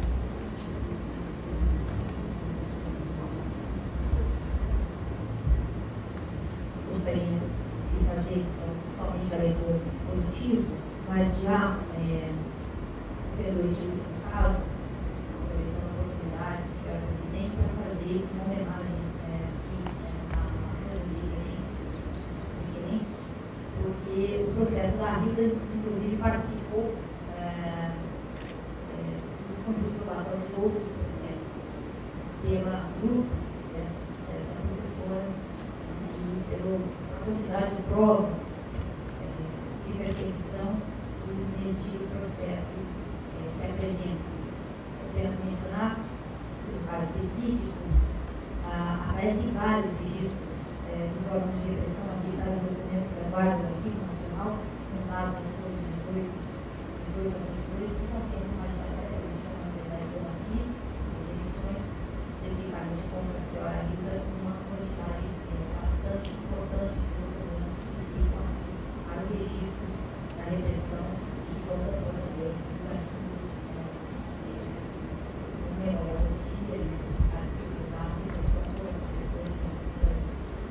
Então, a parte dispositiva, conceder a declaração da Comissão de Anistia Política à senhora Rita Valois, especializando no Estado brasileiro, um pedido de desculpas pelas agressões sofridas, conceder a reparação econômica de caráter indenizatório e prestação mensal permanente continuada, referente ao cargo de professora, 20 horas, no valor de R$ 4.519,47, conceder a retroatividade penal nos termos do parágrafo 6º do artigo 6º da Lei 10.559, de 13 de novembro de 2002, cujos efeitos financeiros retroagirão em 16 de fevereiro de 2004, uma vez que o requerimento foi protocolado em 16 de fevereiro de 2009 até 30 de nove de 2013, data do presente julgamento, que corresponde ao valor de R$ 565.159,72. Esse é o voto, senhora presidente. Muito obrigada, então, conselheira Caroline. Aproveito para destacar que também nos meus processos, esse caso da última requerente, da senhora Nilda, também consta diversos registros que serviram aqui no contexto probatório, né, fazendo também o mesmo registro. Aproveito agora para devolver a presidência, então, à conselheira Caroline, para o segmento dos trabalhos. Obrigada, conselheira Márcia. Reassumindo a presidência dos trabalhos, tenho a impressão que fizemos em tempo recorde o julgamento do novo processo, tentando respeitar o tempo que nos foi solicitado para trabalhos que ainda vão seguir com a apresentação do filme a partir das 9 horas. Teremos que, abrindo a palavra às requerentes e aos seus representantes, pedindo que sejam igualmente breves, sem prejuízo do importante momento que virá nesse momento, que era aquele que será a fala das requerentes. Então, convidamos as requerentes que queiram fazer uso da palavra, que vir aqui na frente, fazer seu depoimento, que será registrado para efeitos de posteridade da memória e da resistência brasileira. Gostaria de chamar, então, a senhora Marilene Calheiros Alvarenga, se gostaria de fazer uso da palavra.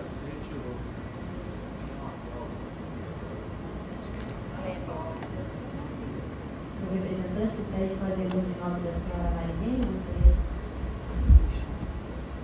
Eu gostaria de fazer uso da palavra na condição de procuradora, para fazer duas breves observações. É possível ou fica pouco? Esperamos então as requerentes que estão presentes e, sem dúvida, pode fazer uso da palavra. O senhor Minoro Noriano gostaria de fazer uso da palavra? Não. A senhora Maria? E a senhora Maria Raquel? E a senhora Carmen Maria? senhora Armazém.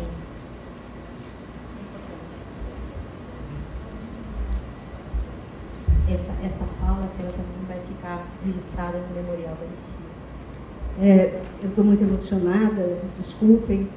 Hoje é um dia muito feliz, com muita esperança, mas também não deixa de ser um dia de aflição, porque não tem como não se reportar aos acontecimentos de 34 anos atrás, quando um grupo anônimo de professores da Universidade Gama Filho, apesar da repressão e da vigilância, faziam questão de lutar pelas liberdades democráticas, não só na greve e na tentativa de fundar uma associação de docentes, mas também, principalmente em sala de aula, com alunos muitas vezes armados. E que tudo isso culminou com a nossa demissão sumária e o fechamento do Departamento de Ciências Humanas e Sociais da Gama Filho. No meu caso pessoal, a Gama Filho era o meu único meio de subsistência, meu único emprego, dedicação exclusiva à Gama Filho com 8 turmas, e eu estava grávida, então foram anos muito difíceis que se encerram aqui hoje com essa esperança e de estarmos o grupo unido e abrirmos uma frente também para outros professores. Muito obrigada a vocês, muito obrigada a todos.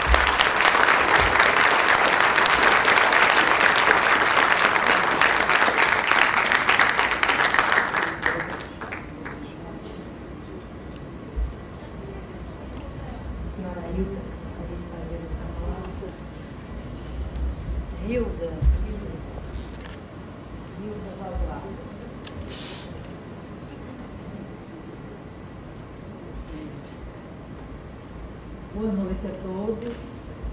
Antes de qualquer coisa, eu gostaria de fazer um agradecimento. Primeiramente, aos meus advogados, a Irene e ao Humberto, que foram incansáveis em todos esses anos, e eu não tenho nem palavras para expressar o meu agradecimento.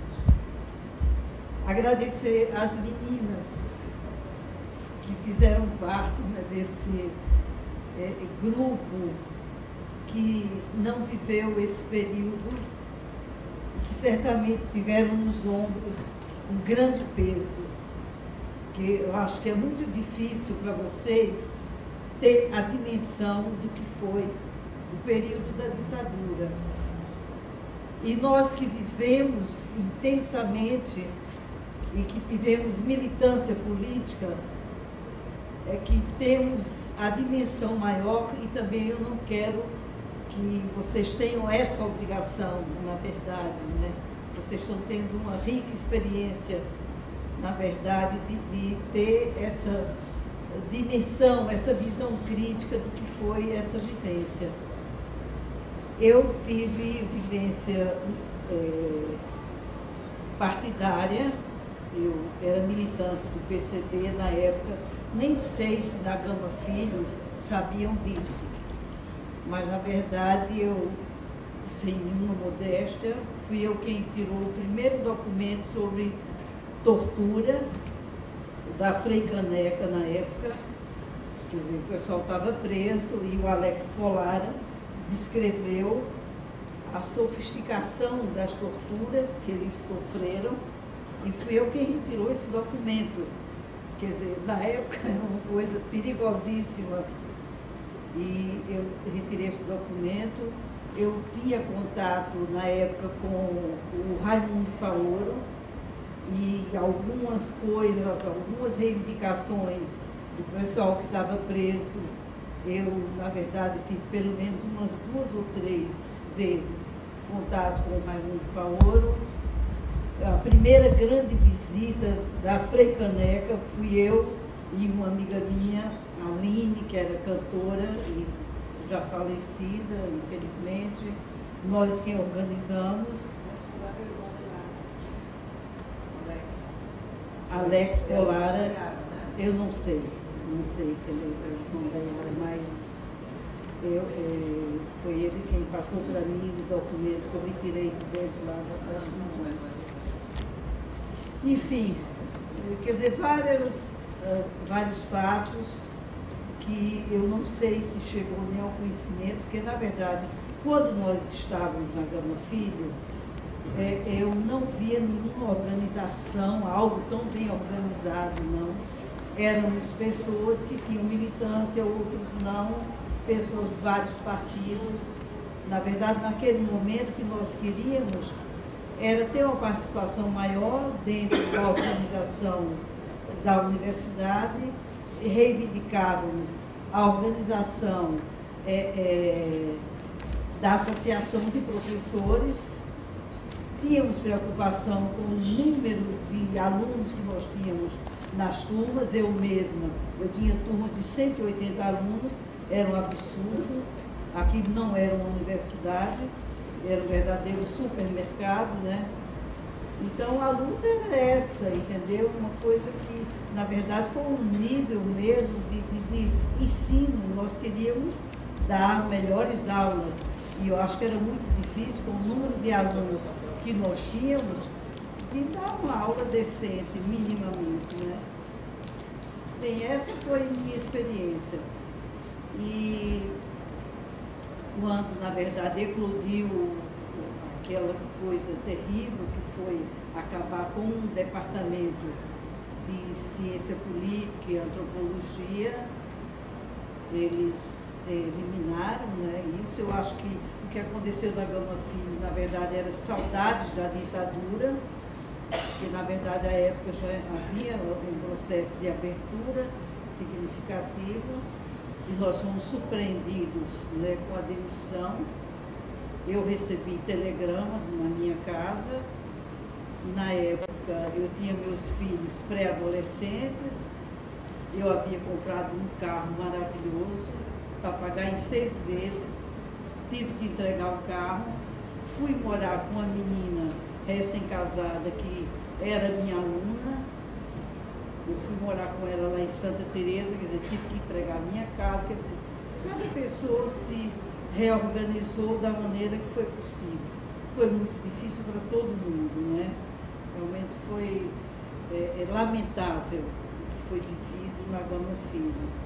Quer dizer, hoje é um momento, na verdade, significativo para todas nós, e é pena ainda que, na verdade, essa reparação venha em conta-gotas.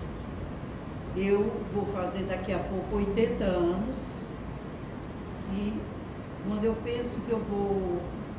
É bom, não vou dizer a vocês que não é ruim, tá legal, mas receber um dinheiro em 9 anos, 8 anos, eu estou pensando que eu vou morrer e não vou receber esse dinheiro todo, entendeu? Não sei como é que vai ser. Talvez aí eu tenha que reivindicar a comissão de anistia, um aceleramento desse pagamento, porque aí não vai dar, né? Mas no mais, gente, tudo bem. Eu volto a agradecer a todos vocês e, por favor, agradeço ao Abraão em meu nome. Eu tive a oportunidade de falar com ele mais de uma vez, ao assessor dele.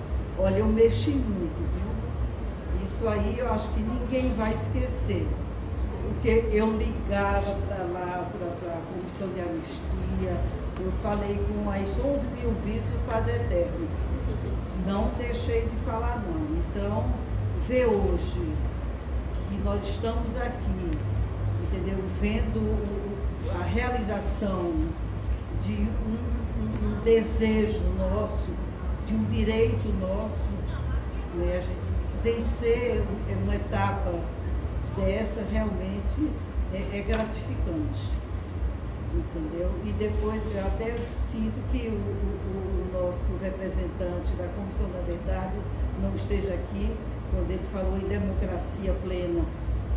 Se eu ainda estivesse na ativa, eu estaria discutindo com meus alunos hoje, na verdade, o que é democracia e o que seria, então, democracia plena, não é?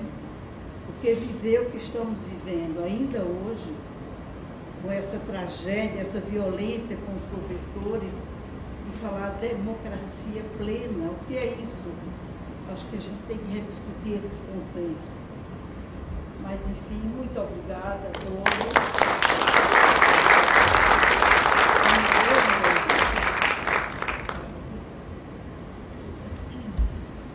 Eu queria dizer à Vilda que é uma pena que os estudantes não estejam aqui. Os estudantes da Gama Filho, mas também os estudantes em geral. E recém a presença dos estudantes. É muito importante perceber o que aconteceu no passado e o que está acontecendo hoje, e principalmente perceber esse momento que nós temos aqui uma situação que não é apenas do envelhecimento da percepção política, mas do envelhecimento da resistência. A resistência à política autoritária. Direito de resistência que também está sendo colocado em relação ao que aconteceu no passado. E a essa situação nós temos chamou de meninas. É verdade que nós não vivemos a ditadura. E cada processo na comissão de anistia é para nós uma escola política, uma escola de uma escola de humanidade. É muito difícil e alguma sessão de anistia não é uma cabeça chorando, conta histórias muito valentes das pessoas que passam por aqui. Inclusive, gostaria de aproveitar o momento de consultar as conselheiras quanto a questão de passar a notícia desses julgamentos depois, uma vez que a gente parte para a discussão, falta. Eu vou então convidar a Irene e o Roberto, se querem fazer uso da palavra brevemente.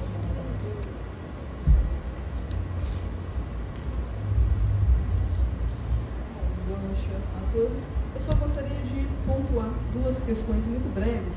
Em relação à contagem de tempo para todos os defeitos, muito embora não haja CTPS integral de todos, por isso alguns foram contemplados, outros não, eu gostaria de reivindicar que fosse considerado, porque o INSS não faz a contagem em dobro, então não me entendo que causaria nenhum prejuízo para o erário ou coisa parecida. Então que fosse considerado igualmente para todos até 88, sem prejuízo, por uma questão de celeridade, de simplicidade, para a gente evitar, inclusive, recurso, mais requerimentos na comissão de anistia. O outro ponto é que o senhor Minoro, ele exercia atividade justamente. Então eu gostaria de reiterar o pedido, já constante na inicial, de que para ele fosse considerado 40 horas semanais por essa situação específica. Ele é o único caso que se diferiria dos demais. Somente essas duas observações. Vice-reitor.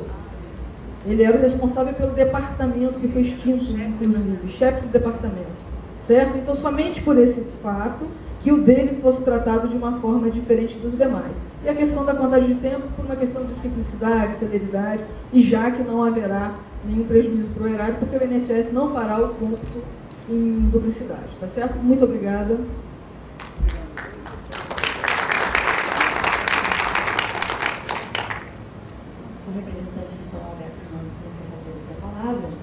Tendo acabado as manifestações dos requerentes, nós abrimos para discussão, tendo em vista esses dois pedidos, quanto ao INSS e especificamente considera mais uma população ao processo.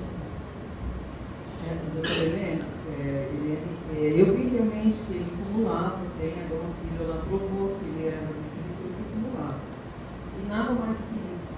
Então eu não entendi que aquela população, por conta daquela até acho que no momento dos salários, ele está exercendo uma função, mas isso não tem processo. Eu considerei a contagem dele, porque a carteira, uma nova carteira profissional e um novo registro. Dos outros não, porque não tem. Então, por conta disso que eu não considerei. E também só considerei como professor. Eu deveria até ter considerado mesmo, porque em razão daquilo discutido na modalidade da profissionalidade, eu não consigo. Se o senhor quiser, eu podia só tirar.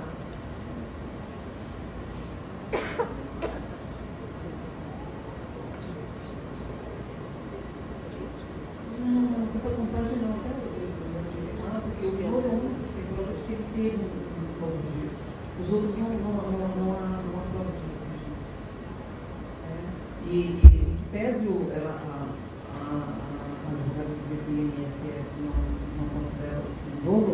processo tem que haver prova. Né? Tem que haver prova do registro, assim como luminoso, por isso foi postado. Conselheira Márcia, para falar por uma questão. Bom, eu vou acompanhar o opinamento da conselheira Marina com relação à questão do senhor Moro, e eu, infelizmente, a questão do processo com relação à prova, eu até considero a questão que a procuradora nos trouxe, mas eu vou também deixar essa questão da contagem como nós estabelecemos, né? Porque fica muito difícil passar, nós temos que decidir com base no que está nos autos. Então, embora o argumento seja justo, eu entendo que não deva modificar. Presidente, acho o seguinte, doutora, o INSS deve ter um documento que prove que eles contribuíram por aquele período. A gente sabe que é difícil. E a nossa vontade realmente era de conceder. E o livro todo sobre ele são 29 dias, professor, mais para considerar. E a gente sabe que isso faz falta. Eu gostaria, nesse momento, de estar acompanhando o treinamento das duas conselheiras com as duas questões por uma questão de segurança probatória para a segurança dos próprios integrantes. Então, agora nós vamos fazer, eu vou fazer a leitura de cada um dos nomes das requerentes,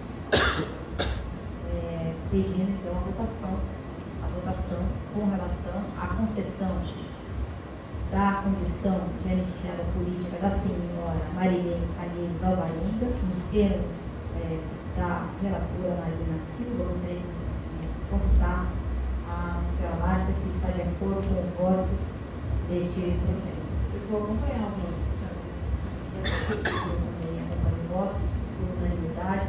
Considera a declaração de anistiada política a senhora Marilene Calheiros, considera a reparação econômica conforme o relatório do voto e a concessão da retroatividade do penal, os termos já relatados anteriormente. Gostaria de consultar a conselheira Márcia a respeito do voto proferido pela conselheira Marina a respeito do senhor Moro. acompanho o voto. Eu também acompanho o voto. Com relação à senhora Marina, com prorrogação de direito. Também acompanho o voto. Gostaria de consultar a conselheira Marina a respeito do voto da conselheira Márcia com o requerimento da Maria Raquel e ao Moscovitch. Acompanhe, senhora. Também gostaria de consultar sobre o requerimento de Carlos Alberto Paes Sardinha. Gostaria de consultar sobre Carmen Maria Gonçalves Ferreira Miguel. Também acompanho. Passo a palavra à presidência dos trabalhos da conselheira Márcia. Então, com relação aos processos da conselheira Caroline Bronner, de Camille Maria Raposo Elma, eu pergunto assim, à conselheira Marina sua manifestação sobre esse processo. Eu acompanho o voto. Eu também vou acompanhar o voto da conselheira Caroline, e passando ao último processo de nossa pauta, do Rio da Baruá. Pergunto se a conselheira Marina acompanha. Também acompanho. Eu também vou acompanhar, e nesse ato devolvo a presidência à conselheira Caroline Bronner. Eu gostaria de solicitar a todos, em respeito à história de luto das requerentes anistiadas, que nos puséssemos em pé, solicitando aos que se posicionassem aqui.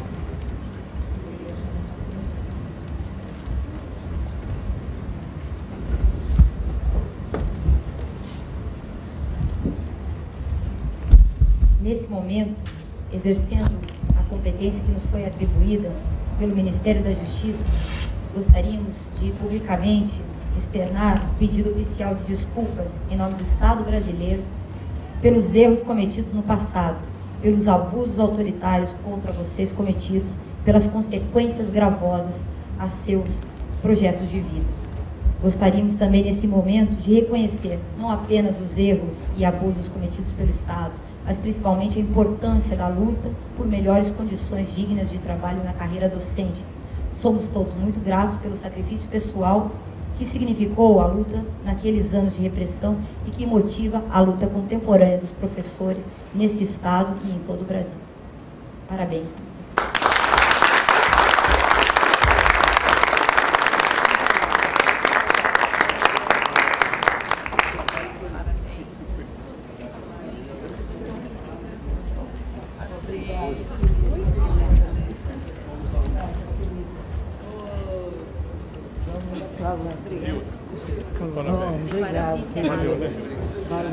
Declaramos encerrada a sessão e convidamos para a assistência do tribunal agora. Anistiado. Ai, não, eu sou da briga. Tá, obrigada.